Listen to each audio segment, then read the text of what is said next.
সম্মানিত দর্শক, তো আপনার প্রিয় মানুষ যদি আপনার কথা না শোনে, অথবা আপনার স্বামী আপনার কথা না শোনে, আপনার স্ত্রী আপনার কথা না শোনে, অথবা আপনার ছেলে মেয়ে আপনার কথা না শোনে, আপনি আমলটা করবেন, ইনশাল্লাহ সে আপনার কথা শুনতে বাধ্য হবে, সে আপনার উপর আকৃষ্ট হবে, অর্থাৎ সে আপনাকে পাগলের মতো ভালোবাসবে।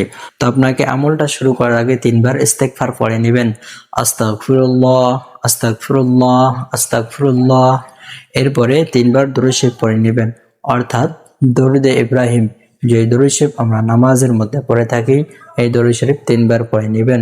এরপরে এই আয়াতটা 11 বার পড়ে নেবেন সহিশুদ্ধভাবে। আয়াতটা হলো وألقيت عليك محبة مني وألقيت عليك محبة مني وألقيت عليك محبة مني।